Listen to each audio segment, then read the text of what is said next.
Halo guys, balik lagi bersama Bang Teo di sini. Kali ini Bang Teo akan melanjutkan cerita Again the Sky Supreme. Buat kalian yang penasaran, langsung saja ya simak video kali ini. Oke guys, sebelum video dimulai ada Saweriani dari Bang Putra. Mantap Min. Oke, makasih banyak Bang Putra. Semoga lancar rezekinya dan sehat selalu ya sekeluarga. Amin. Oke, tanpa basa-basi kita langsung saja ke videonya. Tanyun tersenyum, tidak ada yang memperhatikan niat membunuh sekilas di matanya. Tanyun memutuskan bahwa begitu pihak lain berniat menghabisinya, dia tidak akan pernah menunjukkan belas kasihan. Ayo, kata Dasan dengan nada memerintah. Tanyun melompat dan muncul di atas puncak gunung, membalikkan tubuhnya, mengubah kaki kanannya menjadi cambuk, dan membantingnya. Pada saat ini, suara perintah Guanyong bergema di benak Dasan. Kamu habisi dia.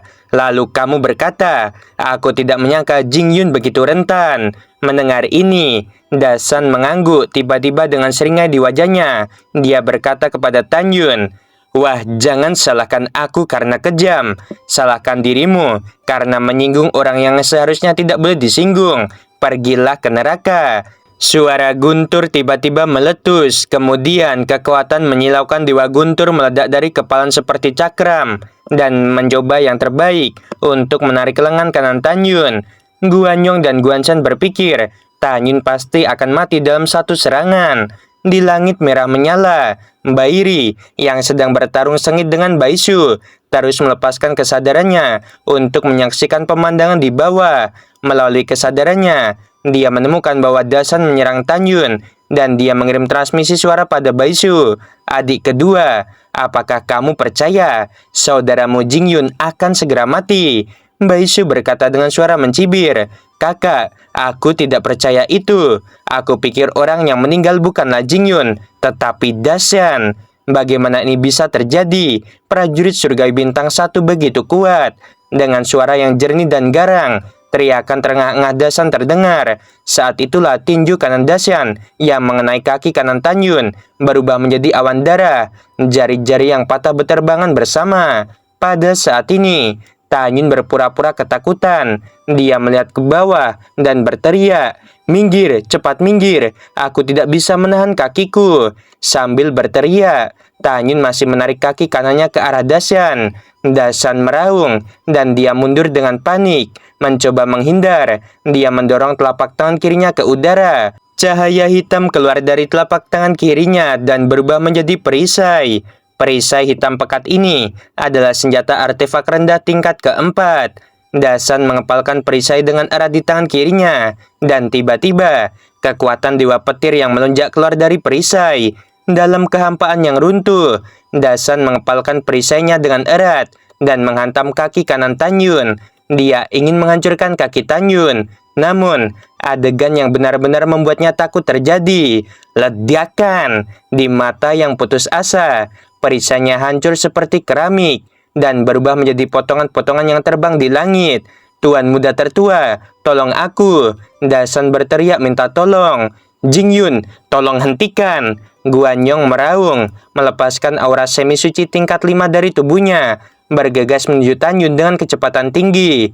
Tanyun mencibir dalam hatinya, menutup telinga, dan menampar kepala Dasan dengan tendangan. Dengan suara tumpul, kepala besar Dasan meledak. Mayat tanpa kepala itu terhempas keras di lapangan. Pada saat ini, Guanyong yang muncul di samping Tanyun mengepalkan tangan kanannya dan menghantam dada Tanyun dengan kecepatan yang tidak bisa ditandingi oleh Tanyun. Segera, dada Tanyun runtuh, 6 tulang rusuk runtuh, dan darah menyembur dari mulutnya. Dia merasakan dunia berputar untuk sementara waktu.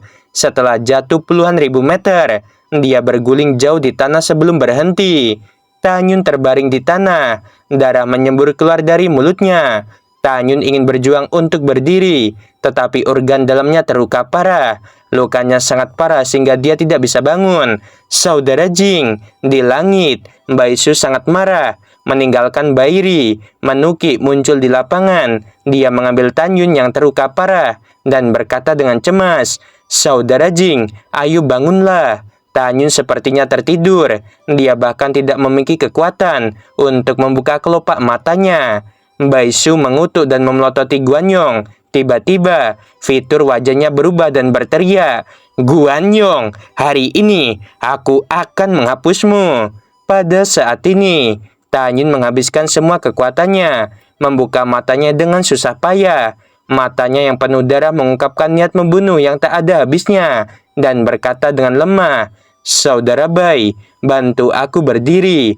Aku punya sesuatu untuk dikatakan pada Guanyong." Baisu mendukung Tanyun dan berdiri. Pada saat ini, 100.000 prajurit menghentikan latihan tempur mereka dan menatap Tanyun dengan kaget. Hal yang sama berlaku untuk Guanzhan dan Bairi. Semua orang tidak pernah membayangkan bahwa barusan Tanyun meninju dan menghabisi Dasan yang memiliki kemampuan untuk melompati tantangan. Bairi yang berdiri di udara menatap Guanyong dengan tidak senang pada saat ini dan berteriak melalui transmisi suara, "Mengapa kamu tidak menghabisinya?" Transmisi suara Guanyong berkata, "Tuan muda tertua, tenanglah. Anak ini pasti mengenakan pelindung tubuh. Aku menggunakan 60% kekuatanku. Pukulan itu sudah cukup menghabisi semi suci tingkat keempat. Tuan muda tertua, aku tidak menyangka anak ini mengenakan pelindung tubuh." Dalam pandangan Guanyong, Tanyun mengenakan pelindung tubuh. Dia tidak pernah percaya bahwa Tanyun memiliki tubuh yang sangat kuat. Pada saat ini, Tanyun yang pucat menatap Guanyong. Suaranya lemah tetapi penuh amarah. "Mayor Jenderal, mengapa kamu menyerang bawahan ini?" Guanyong berkata dengan tegas, "Baru saja aku memintamu berhenti, tetapi kamu masih menghabisi Dasan. Kamu tidak mematuhi perintah militer. Di depan umum, kamu akan dieksekusi sesuai dengan peraturan militer. Beraninya kamu." Kemarahan Baisu dan kertakan giginya sangat mengejutkan Guanyong. Pada saat ini, Tanyun mencibir dan suaranya masih lemah. "Kamu benar-benar dapat berbicara omong kosong. Banyak orang yang ada di sana barusan melihat dengan mata kepala sendiri. Dasanlah yang mengatakan bahwa aku dapat menyerangnya dengan seluruh kekuatanku, dan bawahan ini hanya melakukan apa yang dia katakan." Dasan tingginya 10 kaki dan seorang prajurit surgawi bintang 7.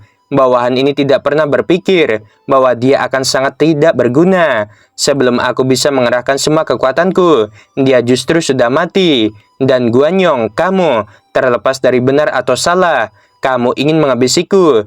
Begitu banyak orang di sini yang menjadi saksi. Jika bukan karena nasib bawahan, jika tidak, kamu pasti sudah menghabisiku. Sudah kubilang, masalah ini aku Jingyun tidak akan pernah melepaskannya.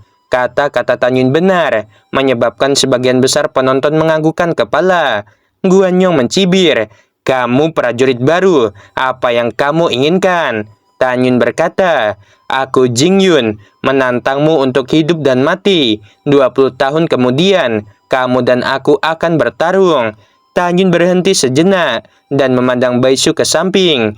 "Kalau begitu tolong saudara Bai, bawa aku ke Jenderal Besar Bai Feng. Aku akan menunjukkan transmisi suara sebelum Dasan mati." Mendengar ini, hati Guanyong membeku.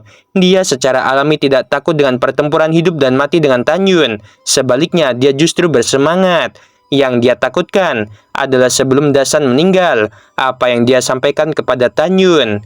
Bairi berkata melalui transmisi suara, "Ini adalah kesempatan untuk menghabisnya di depan umum." Mendengarkan kata-kata itu, Guanyong berkata dengan sungguh-sungguh, "Jingyun, aku setuju dengan tantanganmu. Karena kamu telah menantang Mayor Jenderal ini, maka aku akan menantangmu di depan 100.000 prajurit. 20 tahun dari sekarang, aku pribadi akan menghabisimu." Pada saat ini, Baisu mendukung Tanyun. "Saudara Jing, cederamu terlalu serius. Kamu tidak bisa melanjutkan latihan ini. Aku akan membawamu untuk menyembuhkan lukamu." Setelah berbicara, Baisu membawa Tanyun ke udara dan menghilang. Baisu membawa Tanyun kembali ke pavilionnya. Saat Tanyun mengeluarkan pagoda Ling Xiao, Shen Shubing keluar dari udara tipis dan mendukung Tanyun. Segera wanita lainnya juga terbang keluar dari pagoda Ling Xiao. Tanyun memandang para istri dan tunangannya. Dia tersenyum dengan enggan. "Kamu tidak perlu mengkhawatirkan diriku. Aku baik-baik saja." Pada saat ini, Baisu memandang Tanyun dengan sungguh-sungguh. Saudara Jing, kamu sangat ceroboh hari ini. Guanyong adalah jenderal bintang 5. Bagaimana kamu bisa menjadi lawannya dalam 20 tahun? Seringai muncul di pipi Tanyun yang pucat dan tampan. Aku tahu dia adalah semi suci tingkat 5, tetapi 20 tahun kemudian, dia masih akan mati. Hari ini, dia memiliki niat membunuh padaku. Jika bukan karena kekuatan fisikku, jika tidak, aku akan dihancurkan sampai mati di tempat. Setelah itu, Shen Shubing membantu Tanyun memasuki lantai 48 pagoda Ling Xiao dan berkata dengan lembut, "Suamiku, kamu bisa beristirahat dengan tenang. Aku akan keluar dulu." "Baiklah." Setelah Tanyun menjawab, dia duduk dengan gemetar di lantai dan memulihkan luka-lukanya. Dalam 3 hari berikutnya, Guanyong menjalani pelatihan yang mengesankan dengan 100.000 prajurit, dan dia dipanggil ke paviliun oleh Bairi. "Apa perintahmu, Tuan Muda Tertua?"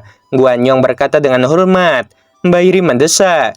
Sebelum Dasan hampir mati, dia pasti telah mengatakan sesuatu pada Jingyun. Selanjutnya, jangan ganggu Jingyun. Jangan sampai dia menemui ayahku untuk mengajukan keluhan. Pada saat ini, segalanya akan menjadi lebih besar, dan itu tidak akan berakhir dengan baik. Guanyong mengangguk berat dan berkata, "Bawahan mengerti." Bairi mengangguk dan tersenyum. Nadanya mengandung arti mengendalikan situasi secara keseluruhan. Hari ini, Jingyun bajingan itu, dia benar-benar bodoh. Dengan kekuatan tantangan lompatannya, dia benar-benar mengeluarkan tantangan hidup dan mati denganmu. Hanya dalam 20 tahun, bahkan jika dia tinggal di pagoda, dia tetap akan mati. Dia masih ingin menggunakan kekuatan Dewa Surgawi tingkat 2 untuk bertarung melawanmu, seorang semi suci tingkat 5. Ini lelucon besar. Mendengar itu, Guanyong mengangguk dan berkata, "Tuan Muda Tertua, bagi kita ini hanya 20 tahun, tetapi itu hanya jentikan jari. Pada saat itu, bawahan ini akan mengambil nyawanya." "Ya, aku percaya padamu." Bairi tersenyum. "Kamu pergilah." Guanyong dengan hormat pergi. Saat ini, Tanyun sudah pulih dari cederanya. Dia masih duduk bersila, memulihkan diri dan bersiap untuk pertempuran Dewa Perang 12 hari lagi. Dalam kompetisi itu, dia tidak dapat menggunakan tekniknya. Tanyun tahu bahwa jika dia ingin memenangkan kemuliaan Dewa Perang, dia harus mempertahankan kekuatan puncaknya setiap saat sebelum bertarung. Mata Tanyun menunjukkan harapan yang dalam. Ini adalah pertama kalinya Tanyun ingin menunjukkan kekuatannya di kemiliteran. Alasannya sederhana. Jika dia ingin mendapatkan kembali apa yang hilang di masa lalu, tidak ada keraguan bahwa pertempuran Dewa Perang adalah awal terbaiknya. Dia ingin menjadi Dewa Perang, dan dia ingin dihargai oleh para petinggi. Hanya dengan cara ini, dia dapat naik ke posisi tingkat tinggi selangkah demi selangkah, dengan kecepatan tercepat dalam waktu terbatas, dan kemudian mendapatkan lebih banyak sumber daya pelatihan dan meningkatkan kekuatannya. Pada akhirnya, mendekati balas dendam pada Ling Xia Tianzun. Setelah mengambil keputusan, mata Tanyun menunjukkan pemikiran yang dalam, dan dia bergumam pada dirinya sendiri. "Aku tidak tahu bagaimana keadaan Rower sekarang ini, dan apakah dia telah bergabung dengan kemiliteran. Jika dia bergabung dengan militer, dia ditugaskan di bawah Raja Dewa yang mana?" Bintang-bintang bergerak, waktu berlalu. Dalam sekejap mata, 11 hari telah berlalu. Besok akan menjadi 100 tahun sekali pertempuran para Dewa Perang. Ketika malam tiba, Tanyun, istrinya, tunangannya, Ouyang Duantian, dan yang lainnya berjalan keluar dari pavilion bersama Baisu. Semua orang berjalan bersama. Tanyun akan pergi ke Fangxi untuk membeli beberapa artefak. Karena besok adalah upacara akbar pertempuran Dewa Perang. Semua dewa yang telah mundur sebelumnya pasti keluar satu demi satu. Ini juga menyebabkan kepadatan kota Yunyongfang yang besar. Setiap jalan penuh dengan orang. Setelah Tanyun dan yang lainnya memasuki pasar, apa yang mereka dengar lebih banyak adalah bahwa para dewa sedang mendiskusikan bahwa akan ada beberapa dewa prajurit yang lahir dari bawahan 5 pasukan. Tentu saja, jangan lupa untuk membahas masalah Jenderal Besar Bai Feng. Semua orang, katamu, bawahan Jenderal Besar Bai Feng, bisakah seorang prajurit Dewa Perang dilahirkan kali ini? Tidak perlu dikatakan, tentu saja tidak ada. Ada suara-suara keras yang tertinggal di telinganya, dan wajah Baisu sangat dingin. "Diam untukku."